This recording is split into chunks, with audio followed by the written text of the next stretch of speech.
Bonjour à tous, bienvenue pour une nouvelle critique série, cette fois-ci pour la série Le Jeu de la Reine ou Queen's Gambit sur Netflix. The Queen's Gambit est une adaptation du roman éponyme de Walter Tevis publié en 1983. Cette série suit le parcours d'une prodige des échecs dans l'Amérique des années 60. C'est une mini-série de 7 épisodes et créée par Scott Frank et Alan Scott, avec Anya Taylor-Joy en rôle principal. Pour moi, cette série est excellente. Alors, je ne suis pas forcément fan des échecs. Je connais un peu, j'y ai pas mal joué quand j'étais petit. Donc, il y a beaucoup de références qui étaient des souvenirs pour moi. Mais, mais franchement, cette série m'a bluffé. Elle m'a bluffé pour plusieurs choses, d'un point de vue esthétique. Je trouve que c'est très bien réalisé, le choix des lieux, des images, des décors, de l'esthétisme est pour moi une vraie réussite. C'est une série sur les années qui se passe dans les années 60 et je trouve qu'on reconnaît vraiment cet univers, ce style, dans les papiers peints, dans les vêtements, dans la coiffure. Par exemple, la comédienne est rousse. Cette série parle donc des échecs, mais pas que. On suit donc cette prodige des échecs de quand elle est toute petite à quand elle va devenir une très grande championne. On peut voir l'affiche résume tout à fait la série parce qu'on peut voir devant le jeu d'échecs, elle, une position qu'elle utilise beaucoup quand elle concentre et son regard poignant par rapport à ses adversaires, mais aussi ses addictions, des pilules, donc drogue et alcool.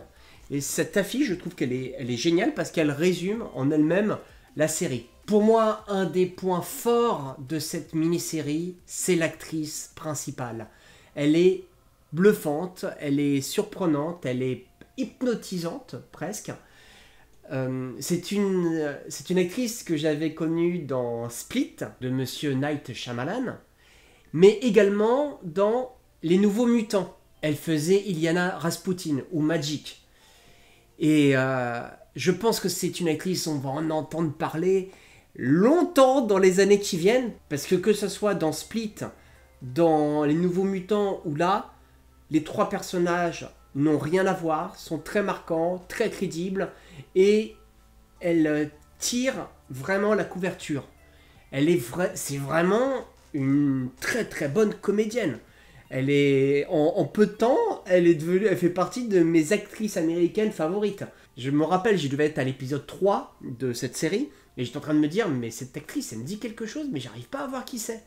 Et donc c'est parce que j'ai regardé sur Wikipédia que j'ai découvert qu'elle jouait dans Les Nouveaux Mutants que j'ai vu il y a pas longtemps, j'ai même fait une review dessus. Je l'avais pas reconnue, j'avais pas fait le lien parce que déjà physiquement, elle est complètement différente et dans l'interprétation, ça n'a rien à voir. Ça n'a strictement rien à voir entre ce qu'elle interprète dans Split, ce qu'elle interprète dans Les Nouveaux Mutants et dans The Queen's Gambit. Et elle est dingue dans cette série. Elle est dingue. Elle tient son rôle, vraiment toute la série est autour d'elle. Et elle tient son rôle à la perfection. Mais pour moi, les autres points forts de cette série, c'est la partie montage. La partie donc réalisation de cette série est... J'avais parlé de la partie esthétique, mais d'un point de vue réel, c'est vraiment très bien réalisé. Il y a plein de petites surprises en montage, de trucs très innovants, de trucs très surprenants. Les parties d'échecs, parce que quand même ça tourne autour des échecs, la partie d'échecs est toujours filmée d'une manière différente et surprenante. Et ça, à chaque fois j'étais là, waouh. Et tout ce qui est autour des échecs est prenant. C'est-à-dire, même si tu ne sais pas jouer aux échecs, t'es là en train de dire, mais comment va-t-elle s'en sortir ? Il se passe toujours quelque chose. C'est vraiment très bien monté et réalisé. C'est court, c'est que 7 épisodes d'1 heure. Donc c'est vraiment une mini-série qui tient en elle-même, c'est-à-dire tu as un début, un milieu, une fin. Le premier épisode, je l'ai trouvé très prenant, ça m'a embarqué direct, et j'ai dévoré la série en 2-3 jours à peu près, pas plus, parce que j'ai vraiment été pris par l'histoire. On a envie de savoir ce qui va se passer. J'avais un peu peur que ça soit redondant au bout d'un moment. Il y a des longueurs vers le milieu, à mon goût, mais ça ne m'a pas empêché de dévorer la série. Et des personnages comme elle, par exemple, qu'on peut voir dans l'épisode 1, reviennent. Il y a vraiment... C'est construit de telle manière que chaque personnage qu'on pense terminé réapparaît au bout d'un moment, et il y a une sorte de boucle qui se fait d'un point de vue scénaristique qui fait que c'est très bien écrit. Le parcours de ce personnage-là est aussi très prenant parce que c'est un génie et il y a quand même une évolution de personnage qui se fait au fur et à mesure, notamment par rapport à ses addictions, par rapport à sa vie sociale, parce que c'est une orpheline qui devient qui est douée d'un talent, on découvre comment son addiction se fait, qu'est-ce qui fait que cette petite a besoin d'addiction pour se sentir vivante. C'est un personnage très complexe aussi, je trouve. D'un point de vue social, elle est à la fois asociale et en même temps très attachante. Son rapport avec les autres joueurs d'échecs est aussi hyper intéressant. Son rapport avec sa mère, avec sa famille, avec les adultes, quand elle est petite, je trouve est vraiment prenant. Et son parcours, la partie pour moi qui est forte, c'est vraiment le rapport avec les échecs. J'ai pas souvenir d'un film ou d'une série qui m'ait autant plu et qui aborde les échecs. Donc il y a beaucoup de points positifs. La musique, elle est top.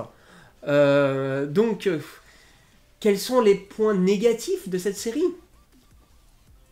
À mon goût, à part quelques longueurs et le fait que la partie autour de sa vie perso peut être des fois un peu redondante, le rapport qu'elle a avec les autres joueurs d'échecs, qui des fois est un schéma qui se répète. À part ça, qui fait peut-être que, ça aurait duré 7 épisodes au lieu de 8, ça aurait été mieux. Mais à part ça, c'est tellement bien réalisé. Les FX sont dingues. Le personnage, il est hyper attachant et on a envie de savoir sa suite. La suite de son personnage. Du coup, pour moi, c'est du tout bon cette série. Et j'avais dit avec The Boys que pour moi, ça va être compliqué de voir une autre série qui m'emporte autant. Et ça y est, j'en ai une autre. The Queen's Gambit, pour moi, est une révélation. Pour l'actrice, qui pour moi est une confirmation, et pour cette série qui aborde un jeu qui n'est pas forcément le jeu le plus prenant, et réussir à le faire de manière esthétique et visuelle, c'est une réussite pour moi. C'est une vraie réussite, et donc je vais lui donner une très bonne note. J'ai donné à The Boys 9 sur 10. Est-ce que The Boys m'a plus plu que cette série? Ça n'a rien à voir, et pourtant j'ai été autant embarqué par cette série que par The Boys, donc je vais aussi lui donner la note de 9 sur 10. Et je vous encourage à aller le voir. N'hésite pas à me laisser un petit message et un petit commentaire pour me dire si toi aussi tu as aimé cette série ou pas. Et si tu l'as pas aimé, pourquoi tu l'as pas aimé? Je serais très intéressé de savoir ça. En tout cas, voilà, je vous encourage dans cette période de confinement à voir cette série. Elle vaut le coup, elle est vraiment dingue. J'adore. Allez, à très vite.